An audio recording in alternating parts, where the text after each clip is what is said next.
입니다.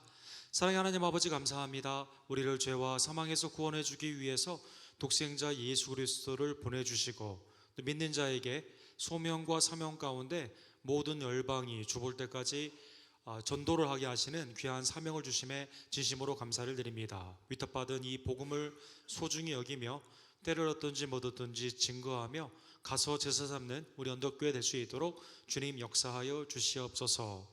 말씀 가운데 약속하시고 성취하시는 하나님의 영원한 진리의 말씀을 온전히 믿음 가운데 받아들이기를 간절히 원합니다. 우리의 영을 새롭게 해주시며 말씀이 우리의 삶을 맡기고 순종하며 증거하는 하나님의 참 백성들로 주님 이 시간 변화시켜 주시옵소서. 예수 그리스도의 이름으로 간절히 기도드립니다. 아멘. 매일의 삶 가운데 우리가 풀 수 없는 많은 어려움들을 우리는 경험하곤 합니다.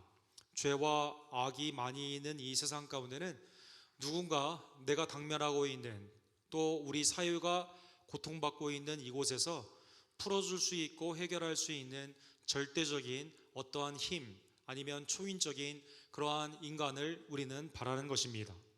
하나님의 형상과 모양으로 창조된 우리들은 믿는 자나 믿지 않는 자에게도 조차 초인적인 어떠한 힘이 있음을 때로는 간구하고 바라는 것입니다. 작년은 슈퍼맨이 처음 만화에서 그려진 지 90주년이 되는 해여가지고 80주년이 되는 행사에서 많은 행사들이 있었다고 합니다. 현재 미국의 만화, 코믹 업계는 약 8 빌리언 달러가 되게 되고, 이게 영화와 연결이 되면서 더 큰 산업으로 크게 이루어지고 있는 것입니다. 1차 대전과 2차 대전을 겪은 미국은 전에 잘 보지 않았던 만화의 피겨인 슈퍼맨을 다시 한번 찾기 시작하고, 이것이 계속 지속되어 80년이 흐르는 지금까지 굉장히 많은 인기를 끌고 있는 것입니다. 누군가 죄 아까운데 고생하는 이 사회에서 필요 때마다 나타나서 구원해 줄 수 있는 그러한 히어로, 슈퍼 히어로를 사람들이 마음 가운데 바라게 되는데, 그 기대를 충족시켜주는 가상의 인물이 되는 것입니다. 요즘은 한 걸음 더 나아가 이러한 슈퍼 히어로를 함께 모아놔가지고 함께 대적하고 함께 또 경쟁도 하고 돕는 그러한 많은 코믹과 영화들이 있습니다. 어벤져스 같은 그런 것이 대표적인데요. 인간의 누군가가 외부로부터 와서 내가 알 수 없는, 내가 풀 수 없는 그러한 지혜와 능력으로 이것을 풀어주기를 원하는 그러한 사람들의 심리를 잘 나타내고 있는 것입니다. 이사야 배경에 보게 되면 초인적인 신의 아들이라고 불리우는 산헤립이 북이스라엘을 BC 722년에 멸망하게 됩니다. 산헤립의 아수르는 막강한 군사력과 경제력, 외교력을 통해서 이집트, 중동, 동유럽, 인도까지 가장 큰 제국을 이루는 막강한 나라였던 것입니다. 특별히 왕으로 있었던 산헤립은 사자도 한 손에 잡을 만큼 초인적인 힘이 있었다고 알려지고 있습니다. 그래서 대영박물관에도 이 산헤립에 관한 그러한 벽화들이, 또 많은 조소들이 이렇게 남겨져 있는 것입니다. 그러한 초인적인 산헤립도 결국 죽게 되고 망하게 됩니다. 그런데 이번에는 새로운 나라인 바빌론이 떠오르고 있으며 남유다를 압박하고 있는 그러한 영적인 실정이었다는 것입니다. 어느 한 곳에도 도울 곳이 없는 이스라엘, 그 사람들이 할 수 있는 것들은 약속의 말씀에 하나님 앞에 회개하고 돌아오며 다른 어떠한 애굽, 아수르, 바빌론과 연합하는 것이 아니라 전적인 하나님께 의지하는 창조주이시며 구원주이신 주님 앞에 믿음으로 나아가는 길밖에 없었던 것입니다. 그러나 북이스라엘과 마찬가지로 남유다도 여전히 죄 아까운데 사람들을 두려워하고 외부의 적들을 극대화시켜서 신의 아들이 우리를 쳐들어온다라는 그러한 공포 가운데 지금 아수르 후에 있는 바빌론에 매우 공포의 마음으로 기다리고 있었던 때인 것입니다. 이때 하나님은 이사야를 통해서 49장과 66장에 새하늘과 새 땅을 약속하시며 내가 한 기름 부음 받은 자 메시아를 너희에게 보내주겠다라고 약속하여 주시는 것입니다. 주 여호와의 영이 내게 내리셨으니 이는 여호와께서 내게 기름을 부으사. 메샤크라는 이 단어에서 기름 부음을 받은 자, 메시아라는 단어가 나오게 됩니다. 그리고 메시아라는 단어가 헬라말로 번역이 되며 크리스토스, 그리스도라는 단어로 번역이 되게 된 것입니다. 기름을 감람류를 붓는 것은 예식입니다. 그 예식 가운데 더 깊은 의미는 성령이 그에게 임하게 되어 제사장은 하나님 앞에 온전한 예배, 죄 사함의 예배를 드리게 되고, 왕은 하나님의 공의와 하나님의 긍휼을 가운데 정치를 하게 되고, 그리고 선지자는 하나님의 말씀을 가감 없이 증거하게 되는 것입니다. 당시 이사야에도 이 세 직분은 있었습니다. 그러나 제사가 온전히 드려지지 못하고 마당 밟는, 그냥 외식하는 그러한 예배가 가득하고 있고, 참 선지자보다는 거짓 선지자가 많았으며, 왕은 하나님을 경배하지 아니하고 우상을 섬기는 그러한 삶 가운데 하나님께서 이 한 사람, 한 메시아를 약속하여 주신 것입니다. 이 하나님의 보냄을 받는 메시아는 하나님의 권위 가운데 메시아의 사역을 하게 되는데, 그것을 본문에서는 아름다운 소식, 복음의 사역이다라고 말씀하고 있습니다.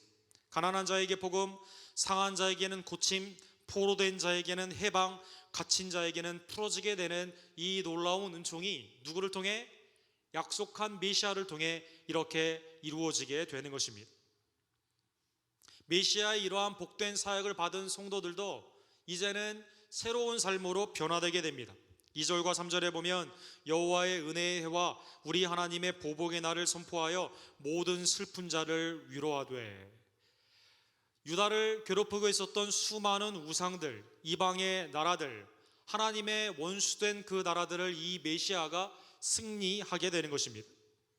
그래서 전에는 슬픔에 있었던, 죄를 뒤집어 쓰고 매우 허탈해 있었던, 그리고 비천함과 근심 가운데 있었던 이 백성들이 이 메시아의 사역으로 말미암아 꽃의 기쁨, 기쁨이 넘치는 기름, 찬송으로 그의 삶이 바뀌어지는 것입니다. 무릇 시온에서 슬퍼하는 자에게 화관을 주어 그 죄를 대신하여 기쁨의 기름으로 그 슬픔을 대신하여 찬송의 옷으로 그 근심을 대신하시고. 슬픔이 기쁨으로 바뀌는 이 놀라운 역사가 이 메시아의 복음 사역을 통해 나타나게 되는 것입니다. 더 나아가 메시아의 이 은혜를 받은 백성들은 이제는 무기력하게 외부의 적을 떨면서 하나님을 경배하지 않고 우상 가운데 흔들리는 믿음으로 엉뚱한 일을 많이 하던 이 죄악된 백성들이 이제는 시냇가에 심은 나무가 계절을 따라 아름다운 열매를 맺는 것처럼 하나님의 의의 나무로 심김을 받아서 하나님의 의의 열매들을 많이 맺게 되고, 그들을 바라보는 이방의 나라들이 하나님의 영광을 보게 되는 것입니다. 이사야는 49장 3절에도 동일한 말씀을 이렇게 해주십니다. 내게 이르시되 너는 나의 종이요 내 영광을 내 속에 나타낼 이스라엘이라 하셨느니라.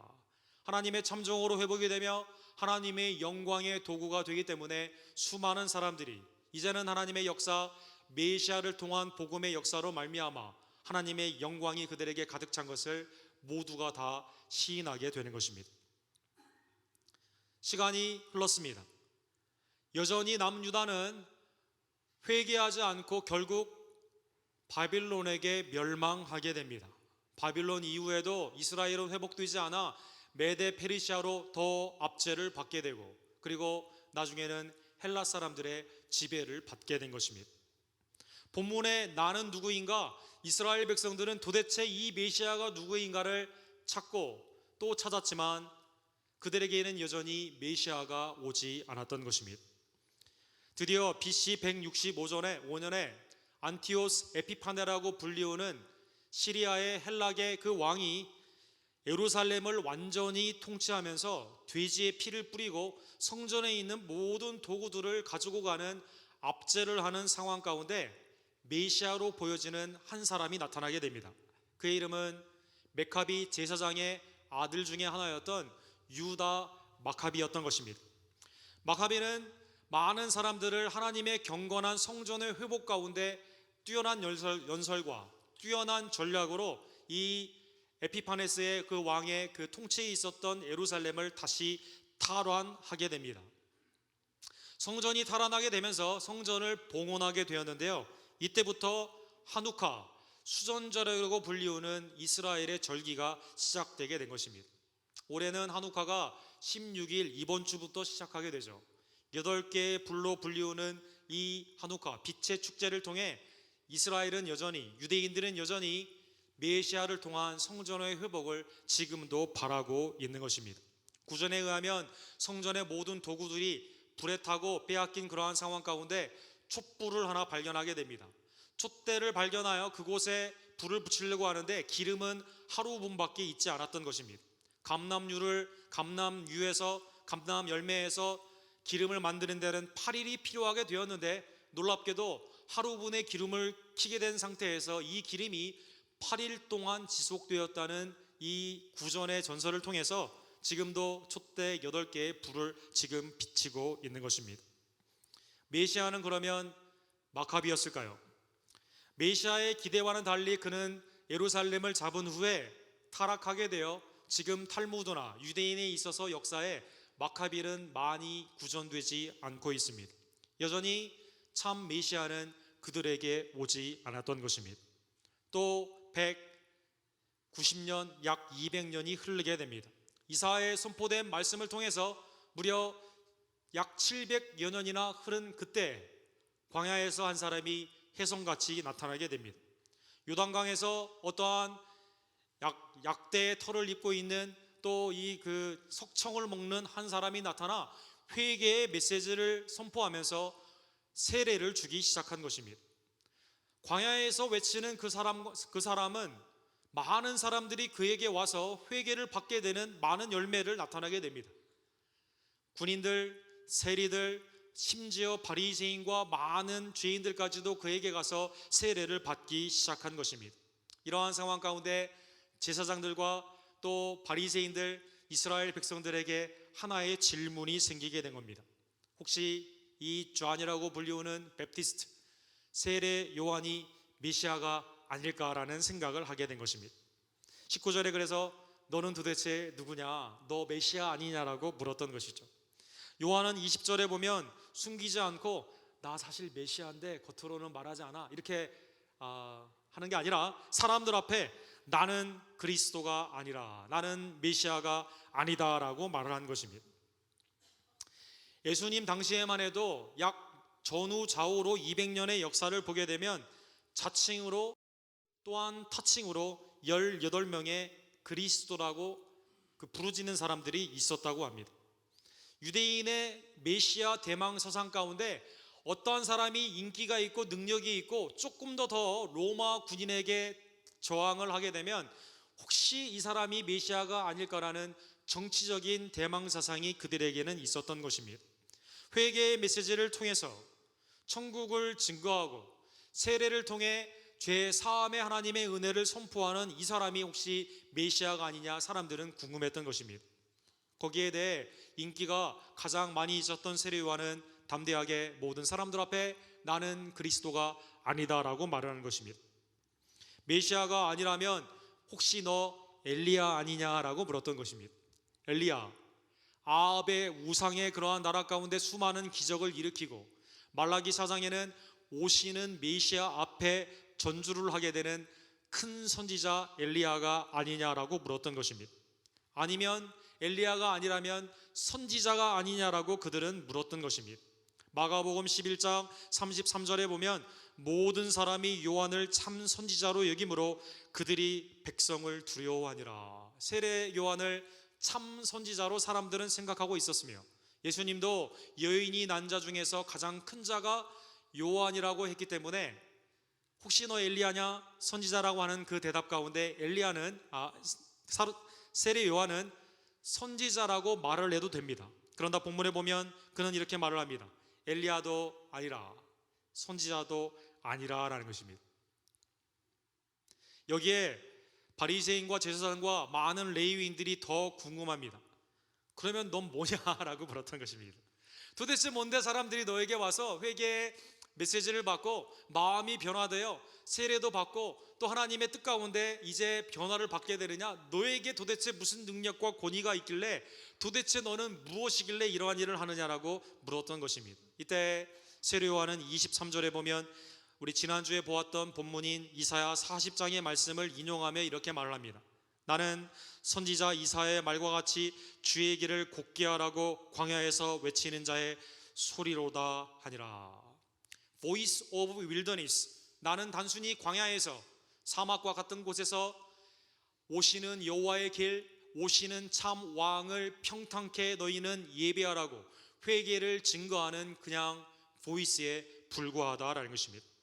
사도행전 19장 4절에 보면 초대 교회의 사도들, 특별히 바울 사도는 세례 요한의 사역을 이렇게 정리하고 있습니다.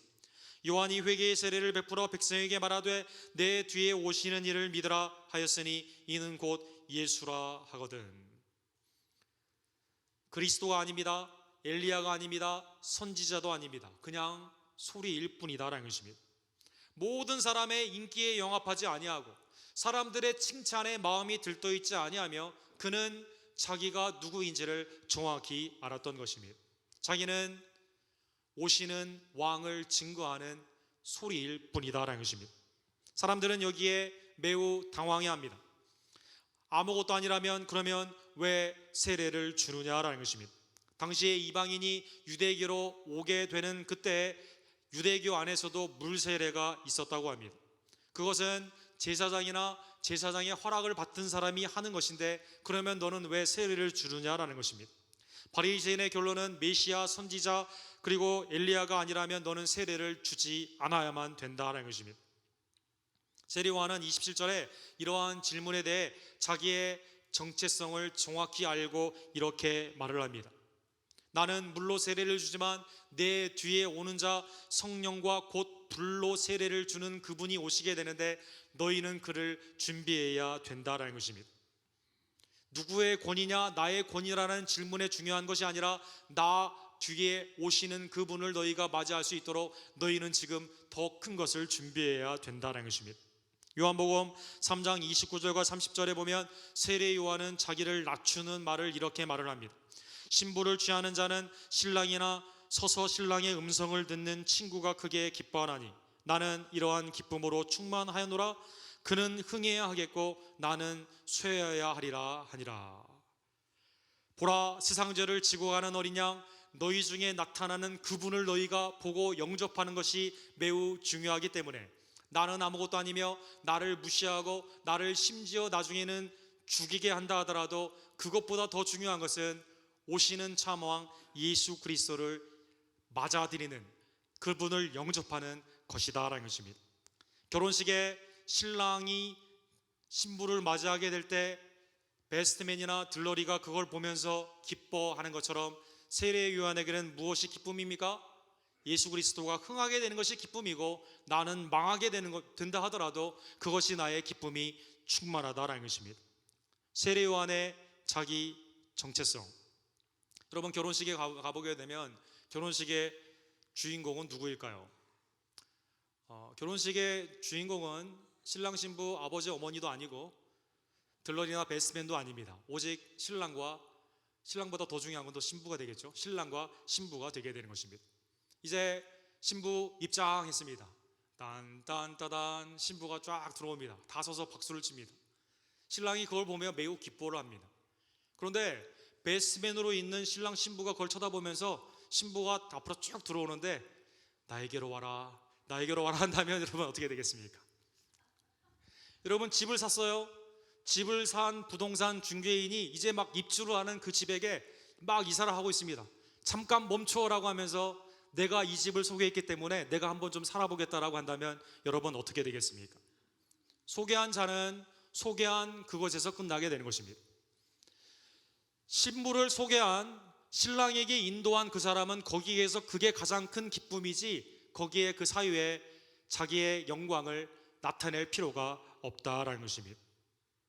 여러분, 이것을 자기가 아무것도 아닌데 무엇이 된 줄로 착각을 하여 하나님의 영광을 가로채는 것을 메시아 컴플렉스라고 합니다. 사전적인 의미는 구세주의 역할을 해야 할 사명이 자기에게 있다고 스스로 착각하는 것입니다. 미국의 대표적인 두 명의 예를 들자면 짐 존스라는 사람을 들 수가 있습니다. 인디아나 출신에 있었던 이 사람은 캘리포니아에서 자기가 메시아라고 주장을 하며 자기에 따르는 추종자들을 모으기 시작합니다. 그리고 중남미에 가게 되죠. 거기에 캠프를 짓습니다. 그의 예언이 들리고 수많은 사람들의 이제 그 잘못된 것을 막 비난을 받게 되었을 때 그의 명령에 순종하라는 마지막 명령을 하고 모든 사람을 죽이게 되는 것입니다. 900여 명이 한꺼번에 죽게 되는 엄청난 사건이 짐 존스 메시아 컴플렉스에 있는 이 사람을 통해 일어나게 된 것입니다. 1993년도 20여 년 전에 우리 옆에 있는 웨이코에 데이빗 코레슈라는 사람이 자기가 스스로 나는 다윗의 후손이며 고레스 왕의 이름을 따서 코레슈라는 이름을 따서 자기의 캠프를 만들게 되죠. 역시 이것도 어떻게 됐습니까? 수많은 죄악이 그 가운데 있어서 결국 FBI가 들어가게 되어서 거기에 있는 수십 명이 다 죽게 된 것입니다. 세례 요한처럼 예수 그리스도를 높이고 자기를 낮아지고 그러나 그리스도를 믿는 자가 많이 있게 되었을 때 기뻐하게 되면 하나님께 영광이 되는데 메시아 컴플렉스, 사람들이 나의 인기에 칭찬을 하고 많은 사람들이 나를 따르게 될 때 내가 메시아라는 착각을 가지고 잘못된 길로 인도하게 되면 수많은 사회적인 또 사람들에게 피해를 입히게 되는 것입니다. 우리나라의 예는 어떻습니까? 얼마 전에 크리스티애니티 투데이라는 한국 기자가 크리스찬 투데이라는 한국의 기자가 한국의 40여 명의 자칭 예수 그리스도라고 칭하는 사람들의 삶을 추적을 해서 어떠한 삶을 살았는가를 이제 정리를 한 기사가 있었습니다. 요즘 한국 대형교회에 파산한 건물을 구입하여서 자기의 건물로 세우는 하나의 종파가 있습니다. 하나님의 교회라는 그러한 교회입니다. 이 종파는 사진 맨 왼쪽에 있는 안산홍이라는 사람을 따르는 것입니다. 그는 죽었습니다. 그가 재림 주라면 죽지 않았어야 했는데 죽은 것입니다. 그리고 그는 묘에 이렇게 썼습니다. 선지자 엘리야의 묘라라고 그렇게 쓴 것입니다. 구인 외 기존의 신자들을 이제 유혹하여 여러 가지 상업을 통해서 하나의 집단의 그 삶을 살고 있는 구인회라는 그러한 사람이 있습니다. 이 사람은 자기의 묘에, 이 사람도 죽었는데 이제 그 안 좋은 일을 해서 교도소에 가게 돼가지고 교도소에서 죽었습니다. 그런데 이 비석에는 뭐라고 썼습니까? 재림주 예수 그리스도라고 쓴 것입니다. 40여 명, 통일교회 문선명, 또 그 수많은 신천지나 여러 이단들의 가장 큰 특징은 무엇일까요?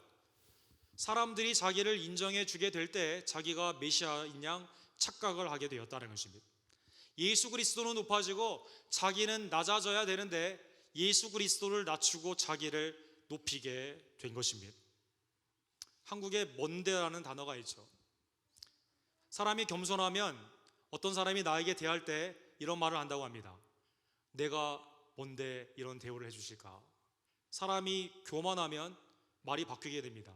네가 뭔데 나에게 이렇게 하느냐라고 바뀌게 된다는 것입니다. 오늘날의 교회의 문제는 어디에 있습니까? 교육자들이, 특별히 목사가 하나님의 영광을 가로챌 때 있게 되는 것입니다.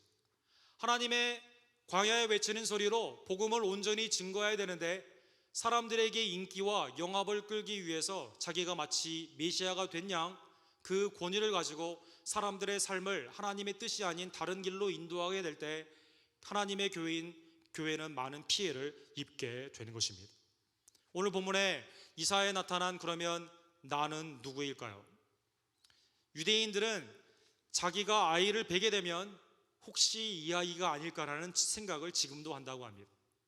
또 어떤 사람들은 미국이나 한국이나 여러 나라 가운데 난데없이 자기가 그리스도라고 말을 하면서 예수님이 말씀하신 말세의 때에 그리스도가 여기 있다 저기 있다라고 하면서 현혹을 하는 그러한 세계에 우리는 살고 있는 것입니다.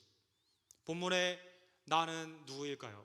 본문에 나는 약속대로 오신 예수 그리스도인 것입니다. 예수님은 가버나움 회당에서 첫 번째 설교를 이렇게 하십니다. 주의 성령이 내게 임하셨으니 이는 가난한 자에게 복음을 전하게 하시고 내게 기름을 부으시고 나를 보내사 포로된 자에게 자유를, 눈먼 자에게 다시 보게 함을 전파하며 눌린 자를 자유롭게 하고 주의 은혜를 전파하게 하려 하심이라 하였더라. 사람들이 예수님을 주목합니다. 예수님을 주목할 때 21절에 보면 예수님은 이렇게 말을 합니다. 이 글이 오늘 너희 귀에 응하였느니라. 메시아, 정치적인 메시아로 칼과 돈을 가지고 온 분이 아닙니다. 그는 우리의 죄, 악에 있는 슬픔이 많은 이 세상 가운데 하나님의 복음, 하나님의 기름을 부어서 우리에게 복음 그 자체가 되어 오신 참 메시아 예수 그리스도인 것입니다. 그는 말씀이 육신이 되어 오셨기 때문에 하나님이 하라는 그 말씀을 온전히 증거하게 됩니다. 그는 참 왕으로서 하나님의 공의와 은혜를 우리에게, 은혜로 우리를 통치하여 주십니다. 그는 참 제사장으로 우리에게 어떠한 재물을 가져오라고 하지 않고 그분 스스로가 여러분과 저를 위해 하나님께 화목 제물이 되어 주신 것입니다. 어느 이 세상에 다른 슈퍼맨이나 코믹에서 나오는 그러한 사람이나 스스로 착각하여 말하는 사람이나 정치적이나 경제적이나 군사적인 메시아가 아닌 우리의 죄 사함을 위해 스스로 자기 목숨을 하나님께 드려주신 진정한 메시아인 것입니다. 히브리서 9장 28절에 보면 이 그리스도의 단번에 들이심으로 말미암아 여러분과 제가 믿음으로 구원을 받았다라고 말씀하십니다. 그리스도도 많은 사람의 죄를 담당하시려고 단번에 들이심 바 되셨고 구원에 이르게 하기 위하여 죄가 상관없이 자기를 바라는 자들에게 두 번째 나타나시리라. 우리를 위해 죽으시고 우리를 위해 부활하시며 승천하신 그 예수 그리스도는 주님의 때에 우리에게 다시 구원의 완성을 위해 나타나시는 것입니다. 재림 주 예수 그리스도를 지금 기다리고 있는 여러분과 저는 그러한 의미에서 세례 요한의 신앙을 닮아가기를 간절히 원합니다. 여러분과 저의 삶 가운데 가장 큰 기쁨은 무엇일까요? 사람들이 나를 알아주기 때문에, 나를 인정해 주기 때문에 그러한 것이 아니라 예수 그리스도가 흥하게 되고 내가 망하게 된다 하더라도 예수 그리스도에게 사람을 인도하는 그러한 신랑 친구가 결혼식의 신랑을 위해 기뻐하는 것처럼 주님께 사람들을 소개하는 하나님의 참된 성도들이 되기를 간절히 원합니다. 바울 사도는 고린도후서 11장 2절에 보면 자기의 전도의 사역을 중매다라고 말하고 있습니다. 중매. 내가 하나님의 열심으로 너희를 위하여 열심을 내노니 내가 너희를 정결한 처녀로 한 남편인 그리스도께 드리려고 중매함이로다. 사랑하는 성도 여러분, 바울 사도의 정체성과 같이 세례 요한의 정체성과 같이 예수 그리스도의 신들매도 감당하지 못하는 하나님의 아들이 우리의 구원을 위해 이 땅에 오셔서 기름 부으심을 받은 그 메시아가 우리를 위해 죽으시고 부활하시는 놀라운 은혜에 감격하며 우리는 그의 신들매도 감당하지 못하지만 그러나 그를 온전히 믿고 사람들을 그에게로 인도하는 신랑 친구의 기쁨과 중매자로서의 기쁨이 넘치는 대강절이 되기를 주님의 이름으로 간절히 축원합니다. 기도하겠습니다. 사랑의 하나님 아버지, 감사합니다. 하나님, 오늘 세례 요한의 삶을 통해 우리의 성도의 삶을 다시 한번 가르쳐 주심에 진심으로 감사를 드립니다. 약속에 선포된 메시아, 가난한 자에게 복음을 증거하며 슬픔이 있는 자에게 제대신 화관을 주며 근심이 있는 자에게 기쁨의 찬송을 주시는 메시아의 복음 사역으로 의의 나무가 되어 하나님의 의의 열매를 맺게 되는 그 약속이 독생자 예수 그리스도의 이 땅에 강림하심으로 그의 고난과 죽음으로 이루어 주었음에 진심으로 감사를 드립니다. 우리의 참 제사장, 참 왕, 참 선지자가 되시는 예수 그리스도를 온전히 믿기를 간절히 원합니다. 그와 함께 동행하며 많은 사람들을 주께로 인도하는, 그리스도를 소개하는데 많은 사람들을 그리스도께로 인도하는 것이 우리의 가장 큰 기쁨이 될 수 있도록 역사하여 주시옵소서. 세례 요한의 고백처럼 주님은 흥해야 되겠고 나는 망해야 되겠다라는 고백이 우리 가운데 있기를 간절히 원합니다. 나의 성공을 위해 그리스도를 사용하지 않도록 도와주시며 오직 나에게 은혜를 베풀어 주셔서 나를 위해 죽으시고 또 나의 영생을 위해 부활하신 그리스도께 기쁨과 감사함으로 살아가며 증거하는 하나님의 참된 종들이 될 수 있도록 주님 역사하여 주시옵소서. 예수 그리스도의 이름으로 간절히 기도드립니다.